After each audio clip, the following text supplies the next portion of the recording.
બેસ્તાનમાં માથાભારે જાહેરમાં ઝઘડો કરતો હોવાથી ટોળા ભેગા થઈ ગયા હતા. આ માથાકૂટના પગલે બેસ્તાન પોલીસની પીસીઆર વાન પણ ઘટના સ્થળે પહોંચી ગઈ હતી. પોલીસે ભેગા થયેલા ટોળાને વિખેરવા જતા એક બદમાશે પોલીસ સાથે માથાકૂટ કરી હતી. એટલું જ નહીં, તે શખ્સે પોલીસ પર કાર ચઢાવવાનો પ્રયાસ કરી પીસીઆરને ટક્કર મારી હતી. સુરતમાં ફરી પોલીસ પર હુમલાનો પ્રયાસ કરાયો હતો. વાત એમ છે કે બેસ્તાનમાં પોલીસ પર હુમલો કરાયો હતો. અસામરિક તત્વો વચ્ચે ચાલી રહેલા ઝઘડાને છોડાવવા ગયેલી પોલીસ પર હુમલો કરવામાં આવ્યો છે.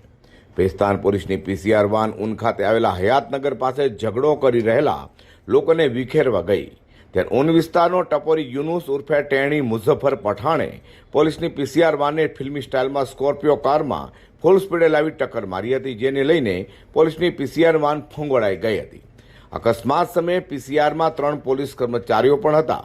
તો અકસ્માત સર્જી માથાભારી યુનુસ પઠાણ ભાગી છૂટ્યો હતો, જેને લઈને હાલ તો બેસ્તાન પોલીસે પોલીસની હત્યાનો પ્રયાસ અને સરકારી સંપત્તિને નુકસાનનો ગુનો નોંધી પોલીસ પર હુમલો કરી ભાગી છૂટેલા માથાભારી યુનુસ ઉર્ફે ટેણી મુઝફ્ફર પઠાણે ઝડપી પાડવા ચક્રો ગતિમાન કર્યા છે. Bureau report G10 news.